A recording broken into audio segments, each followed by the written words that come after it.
should be coming through here. Let's see. Making sure my settings are correct. Unless there's a lag, I'm not seeing my feed, so let's try to refresh.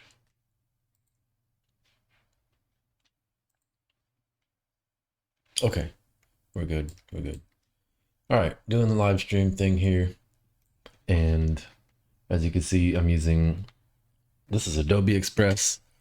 It's very much like Canva. I like it. It's a great tool. It's in beta right now, and they're trying to finalize the software, I guess, to have everything up to date so that it works on mobile phone and across platforms. So if you use Adobe Creative Cloud programs, you'll be able to use these files in other programs too, and then interact with the whole ecosystem. This is a good reason why I like to use Adobe software, because of this. So anyways, what we're doing today is creating a thumbnail for a crypto trading group, which I also have the channel on Rumble. It's Swing Trade Pros, but we're creating a thumbnail, and I'm just going to save the image real quick to show exactly what I'm going to be working on.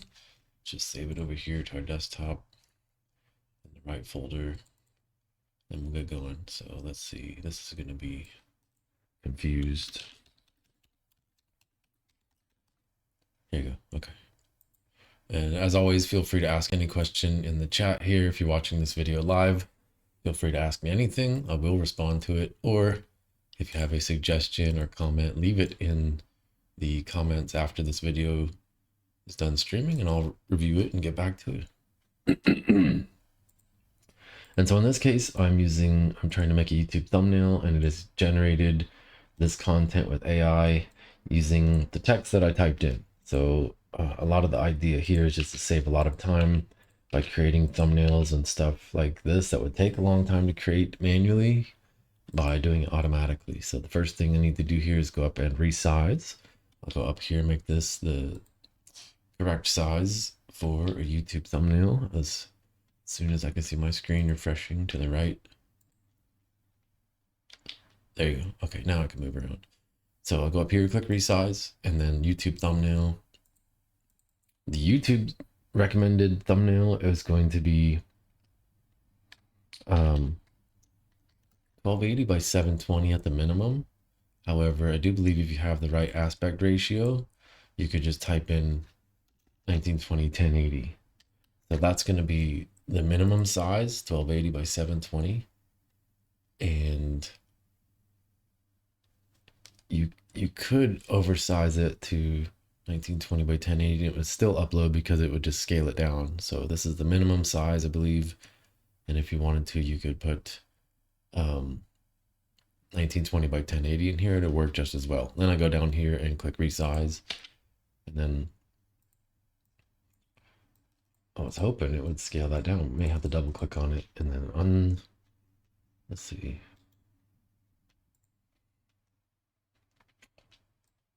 Okay, so I could do this. Yeah, I want to resize it the way that I like it. What I was hoping for is it would keep that volcano and expand it. So I kind of like this image here, and I was hoping it would just scale that out and like kind of widen that out, but it didn't. So maybe what I could do is expand if they have that. Let's see what they have. Oops, back here. So I'm going to experiment. Excuse me. Let me get a sip of water.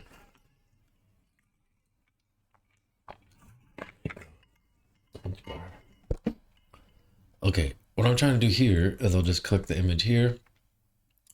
I was hoping to have the expand the background, or the type of thing that Canva has where it'll just scale that out for you. So what I might do is just leave my prompt in the text to image box here and just hit generate and see if it'll fill in this whole screen now that it's the right size for our YouTube thumbnail. So I'm just going to hit generate and see what happens.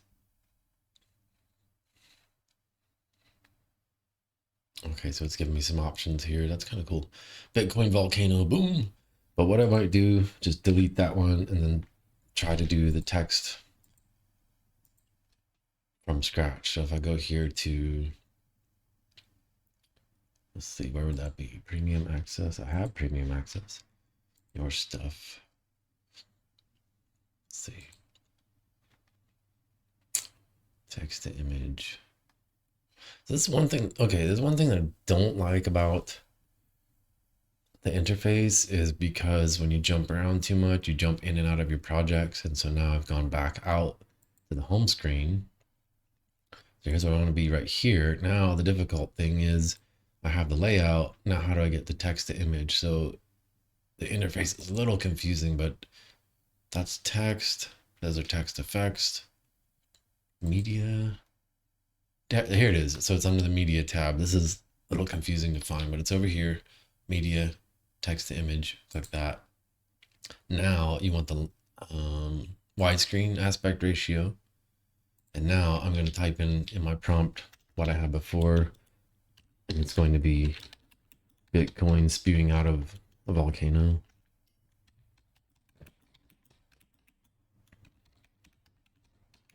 Colorful. High contrast.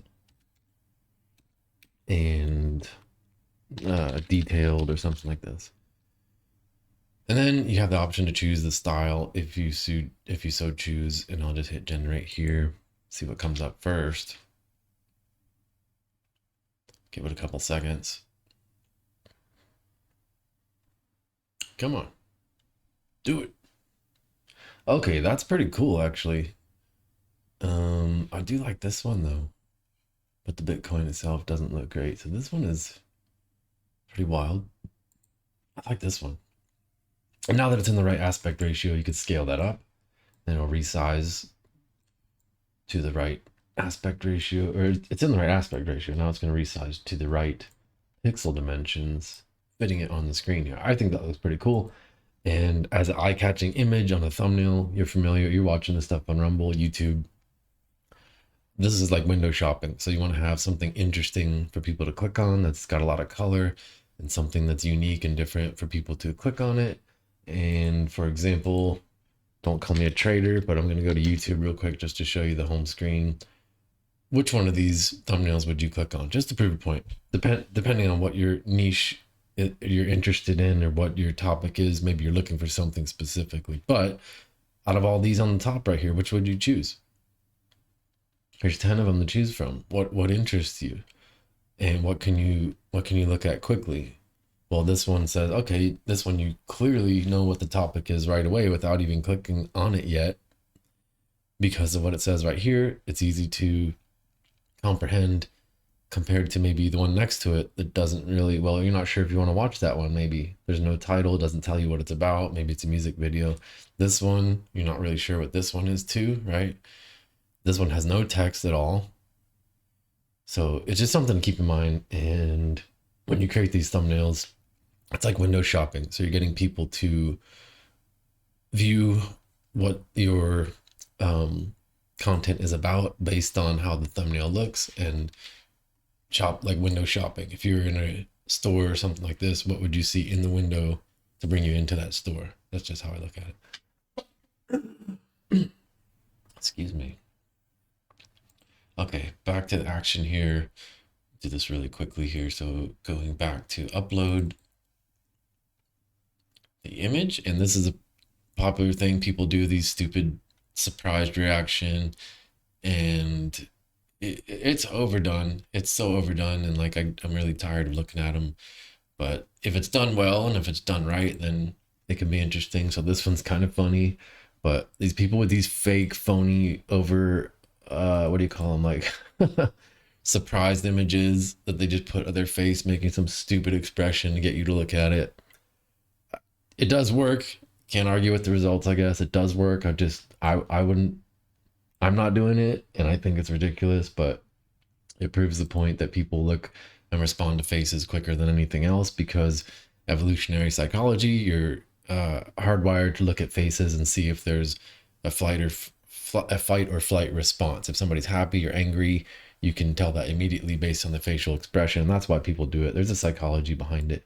But anyways, so this is the image that I was instructed to use from the crypto group that I'm in. And unfortunately, this one is actually clipped out, so it's cropped. So I'm gonna have to do something a little creative here because he's cut off the sides of his arms, and at least his head's not cut off. So the options here are to block it out with some other text or something on the sides, or a box, or put him in some kind of frame or something like this, because the edges are already clipped out, as you can see on the side here. So it's just a little creative solution to problem solving here. So that's probably going to be the best bet for this image. And then I could either put something around here, some banners or boxes or text or something to block this area here, or maybe AI generate something. So I don't spend too much time on this thing, but you get the idea. You're just kind of putting things into place, juxtapositioning them where you think it might look the best based on what else is in the frame.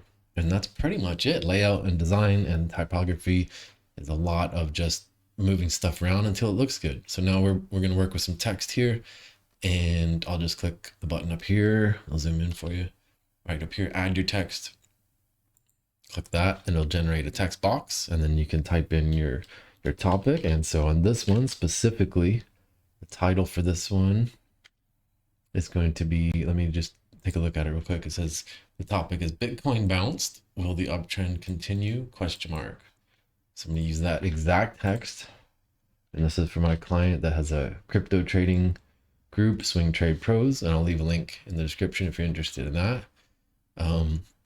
As soon as you enter the text in the Adobe software, it's a little different from Canva and how that works. But as soon as you enter some text, and this is something that I like, it'll show you the recommendations up here on the left corner to show you here's what it would look like in this different typeface or in this different font on your image before you even click on it. So it'll give you an idea to say, okay, that's what it looked like with this font. That's what it looked like with this font.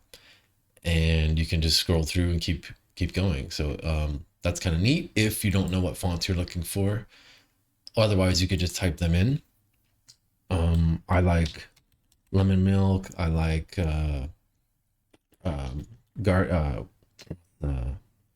not Guardian. League Spartan is another good one. So anything that's like a nice chunky, blocky font, if you know the name of it, you could just type it in like this here. Guardian. Montserrat is also a great one. So if you know what you're looking for, you can just type the font in just like this. However, you want to use something that's bold and blocky and chunky. And in some instances, maybe not this one because the image will get too busy, but then you can create text effects and make the text out of like bubbles or diamonds or molten lava or something like that, anything.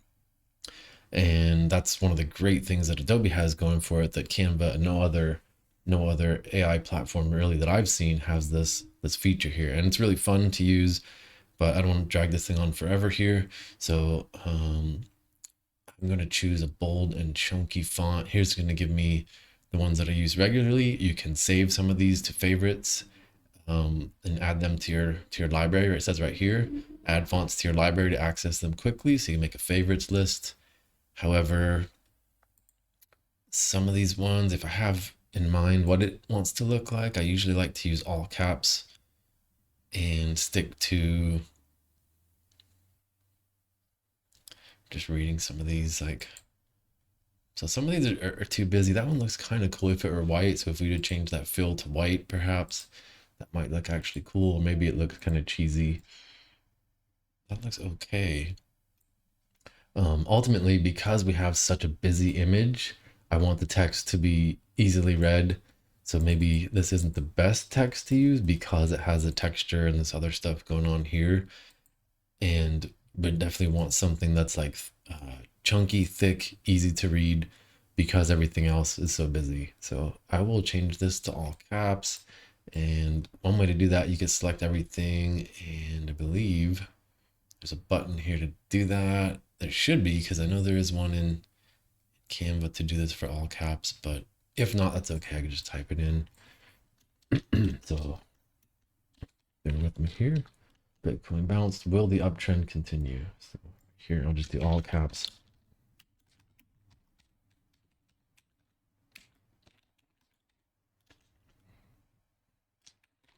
Make sure to spell everything correctly, and then question mark. Then I'll get rid of this extra stuff here. Now it's easy to read. It's blunky. It's blocky, it's chunky, it's easy to read. I might just space out the lines here and maybe give it a stroke or change if there's a, here's a textured image. That kind of looks pretty cool. Let me just move this around and see how that looks. That's, oh, I didn't spell that right. I need to add an N in here. Here, Bitcoin bounce, will the uptrend continue?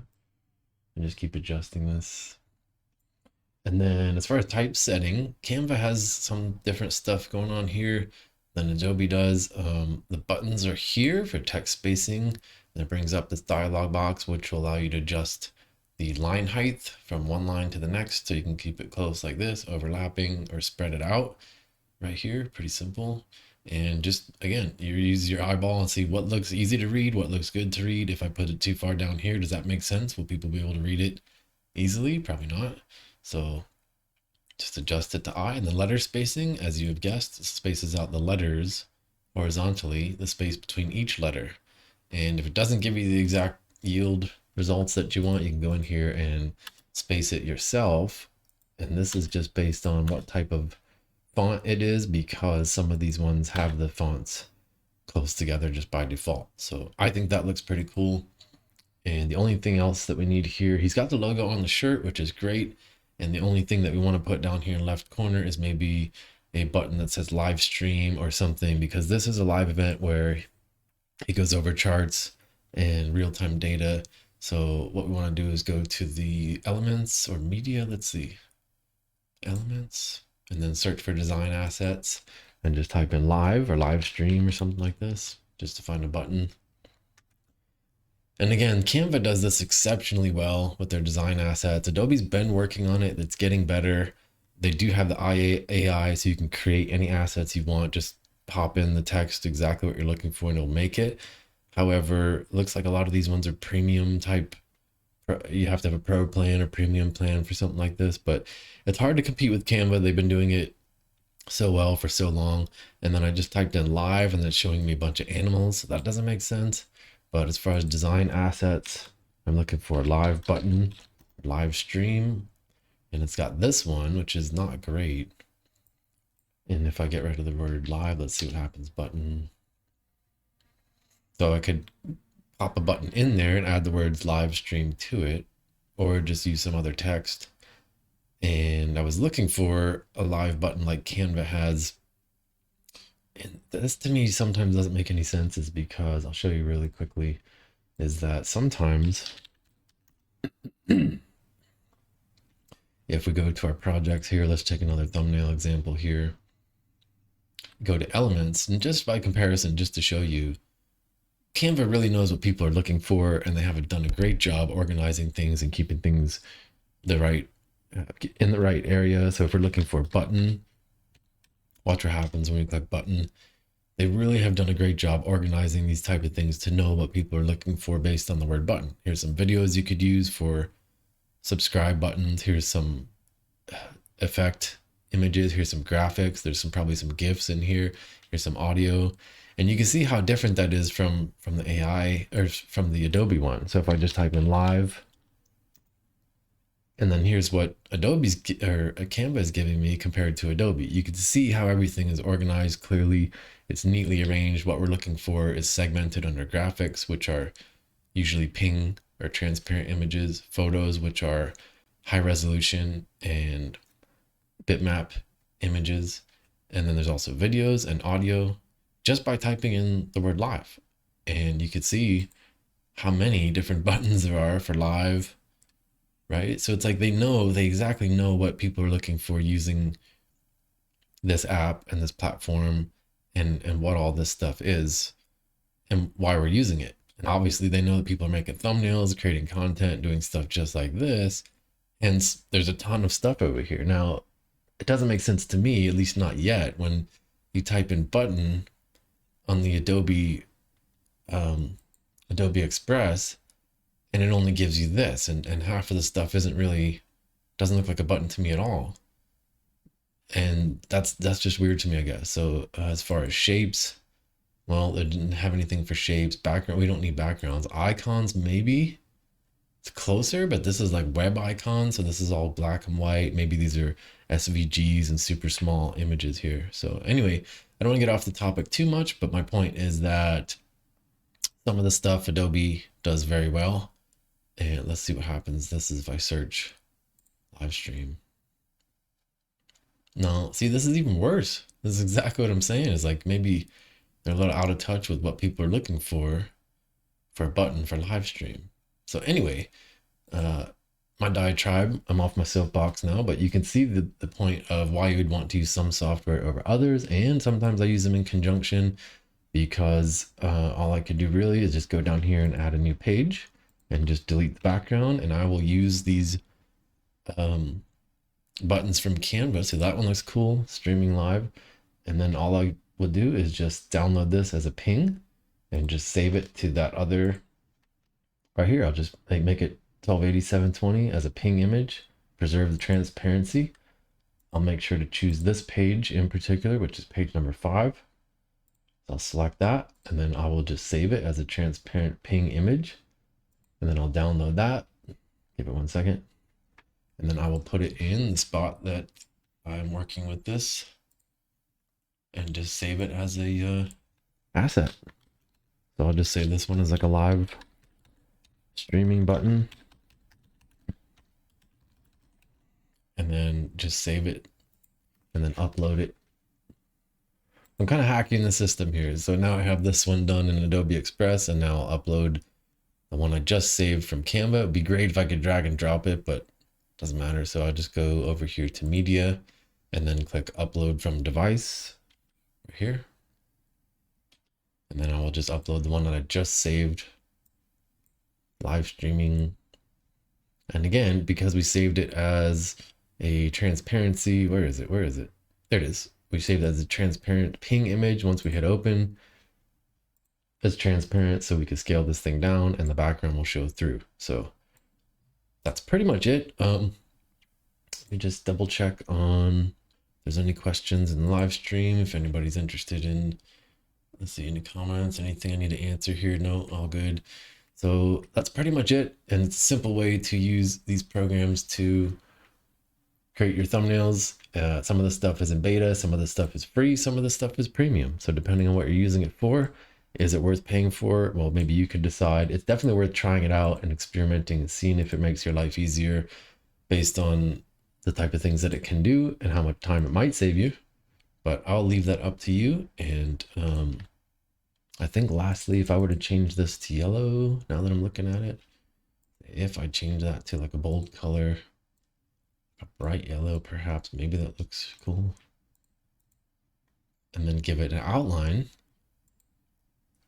and make that somewhat thick to give it some kind of stroke around it. And this to me, while I'm on the topic here, okay, I'm just gonna thin that out a little bit and make it, actually what I'll do is I'll choose a color from the background here, like this blue maybe, because that's nice, and then give it some contrast up against the background here. So I think that looks pretty cool. And those are something easy to do is change the color here. But last thing I'll just share is that if you're using the Canva compared to the Adobe Express, it usually seems to me like the text, like for example, we're doing this one here, we select all the text here. The effects for text are limited with Canva here. And I think, at least in my opinion, the Adobe Express is awesome when it comes to this, and it has a very strong suit using Adobe Sensei or Firefly or whatever they're calling it. But look how limited these styles are here with Canva. And you're basically getting a neon effect, an outline effect, splice effect. And they're okay. They look decent. There's nothing wrong with this at all. It's just that they're very limiting. And so depending on what your expected output is and what you're trying to do with the text effects, I would say you're very limited in Canva, unless I haven't figured out exactly how to do it or they're hiding the effects for the text. And this is what Adobe does very well. And that's one of Adobe's strong suit is doing something like this, where you can, I'll just duplicate the text real quick. And this is the last thing I'll show you. If we wanted to make this text fire or flames or something like that, we could do an amazing job of creating some kind of texture other than just the built-in, like it has here, like as you can see, like the way that the text has this faux like distressed text, but this is part of the font itself. So if you just had a regular text, this is the kind of thing we can get in Canva just with the outline and the fill. But now if we go down to text effects, we have all these different options here, and this is where it generates AI, and we can make this into gold in like a click of a button. And in 5 seconds, we could turn all that text into gold dripping. Look at that. Look at that. And then it also gives you some variations and some options. I'll zoom in so you can see exactly what that looks like. But that's the kind of thing you can't do in Canva. I haven't figured out a way to do it and get the yield or get the results to make it look that good in Canva. And then, so as you can see, you could do anything: gem stickers, disco ball, a balloon, glitter, and there's some options to form it around the font and the tightness around the font, changing the font. And the best thing is that you can go back in here and tell it exactly what you want to see. So if I wanted to make this flames, let's see, molten lava or something like that, you could just type it in. Molten lava, fireball. And then just say maybe like orange, dripping. And then just hit generate down here. Let's see, where is it? Generate. And then give it a second, and in like a couple seconds, it's going to take this text and try to make it into molten lava. Look at that. Like, how could you even do something like that in Canva? You cannot. I submit to you that it is impossible. And that's one of the best features of using this Adobe software, is because it has stuff like this. Look at that. It's incredible to me. I'm blown away. Right? Like, this is just amazing. So now I actually like this one better than the other one. So I'm going to delete that one, put this one up here because I think that looks awesome, and I'm stoked on that. And that's crazy. And you can really up your game with the thumbnail game and this type of thing. And then it still retains your outline and your stroke because the actual text itself has the effect applied to it. And this is something you're adding either behind it or on top of it. So you don't have to destroy your document here by doing it like this, and you could still add and modify your text the way that you see fit. You can add backgrounds, you could change the colors, you can change the way that the text is typeset and laid out if you want it into a arc or circle. Dynamic basically fits the text. It's hard to describe how that works, but basically fits the text to the way that it should be read easiest, I guess, based on what words and characters are on there. So I think this looks awesome. Maybe just add a space here between the and uptrend so it's easily readable. I think that looks great, and I'm ready to complete this. Only thing that I don't like is maybe his arm, but we didn't really tackle that topic too much. I don't spend too much time on this, but his arm is clipped off right there. So maybe one thing I could do is just add like a little banner lastly, just to cover up that. And let's see, that's the last thing I'll do here. I'll go up to elements, and then I'll just click shape. Let's say rectangle.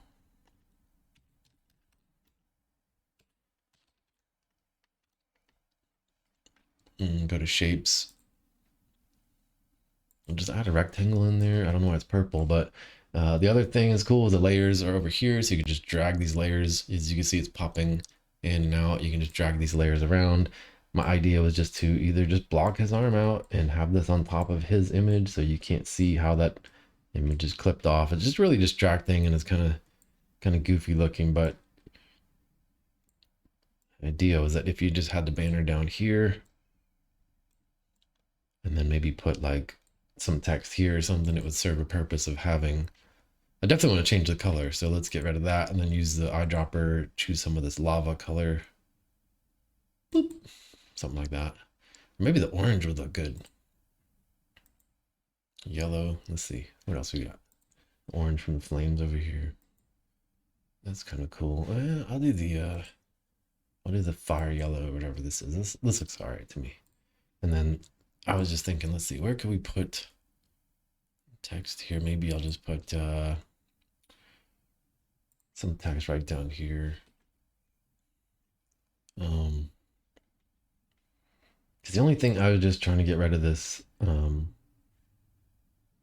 silly looking amputee arm. But anyway,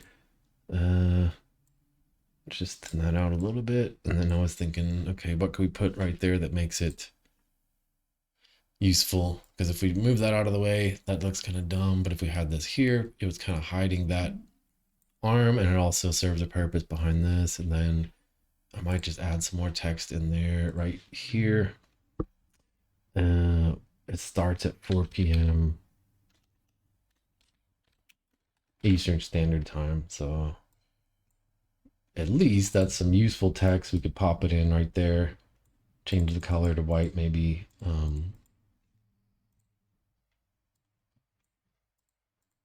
Because there, at least it's serving a purpose and it makes sense. Then we could leave it right there. And other than that, I think we're good to go. I might, maybe I'll see what the client says about this. If he wants to have it say something like free, I don't know, some offer or something like this to get people to watch the channel, we could put that in right here. So I just put streaming live 4 p.m. Eastern Standard Time, and that should be good. So hopefully you learned something about thumbnail creation, or you saw something that interests you and how you could probably use some of this stuff for yourself. I think that's great. If you want to use some of these softwares for yourself, give it a shot. If you have any question, leave them in the comments below. Feel free to follow, subscribe, or share this video wherever you're seeing it. And leave me some ideas for topics, for stuff that you're interested in, if I could help you with any other graphic designs, or if you just like watching this because you think it's interesting, leave me a topic to cover and I'll make a video about it. And then I will leave a description to the Swing Trade Pros group. And that, again, they're on Rumble here, and every week let's see, I'll just show you real quick. We call out the crypto trading. So these are live streams as well, and basically going over what Bitcoin is doing, what's happening in the crypto markets, and paying attention to this type of thing. And feel free to join. This is the future. This is what's happening in the world of finance. So feel free to join this channel as well. It's on Rumble, it's on YouTube, Swing Trade Pros. And with that said, thanks for watching. I will see you next time.